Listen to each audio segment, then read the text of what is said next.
Hello Blitz fans of all ages, it's me PlumCastle here with a quick video to go over some of the best tanks that I have found for grinding the WT Ritter event by getting things like Brothers in Arms medals and crucial contribution medals. Now before we get right into this list, I should note that you do need to be platooning with a clanmate, so if you've been getting crucial contributions and Brothers in Arms but have not been progressing in the event, it's quite possible that you forgot to platoon with a clanmate, so just keep in mind you do need to be platooning with a clanmate for these medals to count. That said, let's get right into the list. Now this list will include tech tree tanks, premium tanks, and collector tanks just to give you a wide variety of options. Starting off strong, we have the Tier 4 Matilda. Now the Tier 4 Matilda is a very good tank for this event for several reasons. Now the first reason is the fact that you are Tier 4, which is the lowest tier that you can actually use for this particular event, which means you are going to be running against Tier 3s occasionally, which you can absolutely shred with your gun. And as well, if you do land in a Tier 5 match, you've actually got just enough armor that you can sometimes bounce Tier 5 tanks, particularly those with low penetration, which is absolutely cool and can really help with the survivability. Now the gun is a little bit of a pew-pew gun, so you don't have the most fantastic penetration or the most fantastic alpha. However, the quick reload that you have can really help you to clean up some of those low health kills, and of course, if you're platooning with this, you should easily be able to get the kills needed.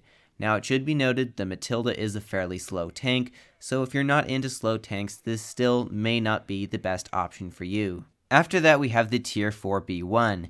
Now, the B1 is very good for this event for very similar reasons to that of the Matilda. It's got some decent armor, not as good as the Matilda's. It's also got a fast-firing pew-pew gun like the Matilda does, great for cleaning up the kills. And of course, it's also fairly slow. But again, being a Tier 4, you're likely going to run into Tier 3s quite frequently, so it's still a very good tank. Though in general, I would say that if you can pick between the two tanks, being the B1 and the Matilda, definitely go for the Matilda instead. After that, we have the Tier 5 Collector Medjay.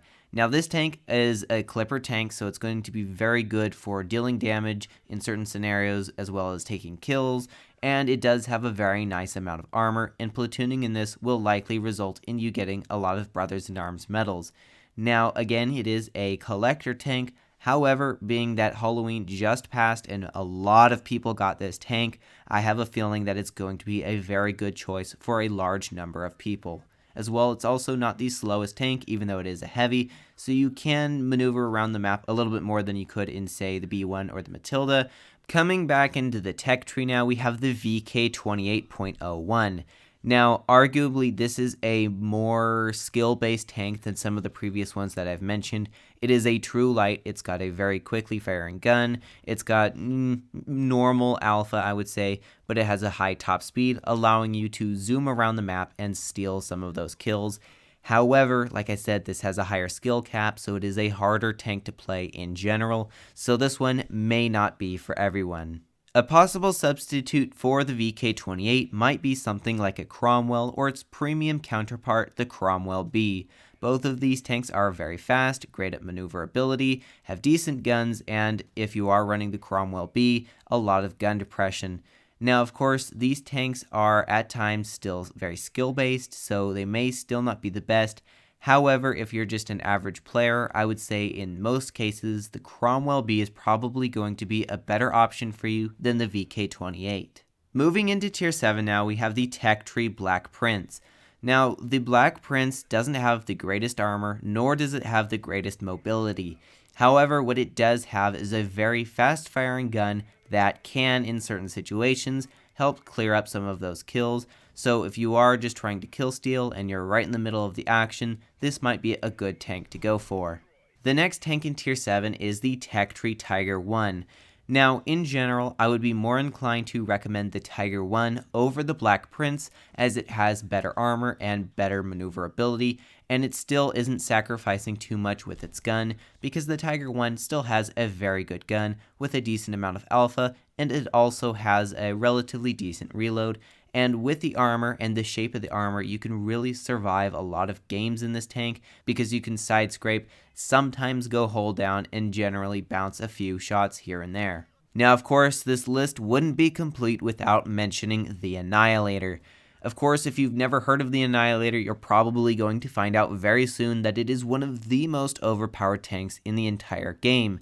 And it just so happens that it's also great for this event as well, because for the most part you are absolutely dominating, especially if you get this in a platoon, and you're going to be able to decimate everything in your wake. You've got decent armor for the most part, except for maybe if you're against tier 8s. You've got very good maneuverability, a very good gun, which even though it doesn't fire super frequently, it is very good at just getting a lot of damage out over the course of the game.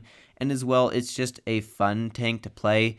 Now, I really don't suggest just spamming this all the time. I made an exception here because of the event and I was trying out different tanks, but it's definitely not something you want to do on a regular basis. So when the event is over, please just try to avoid playing this tank too much, except for maybe a few fun games here and there, because it can be really, really toxic. So to finish off this video, I just want to say this is my own personal list when it comes to these tanks. You may find that you really don't like a tank from the list, or that you like a tank that didn't make it into the list. So feel free to write down in the comments what you thought of this list, and if there is another tank that you feel would be a very good option, feel free to put it down there as well so that other people can read it and get even more inspiration for what tanks to play during this event.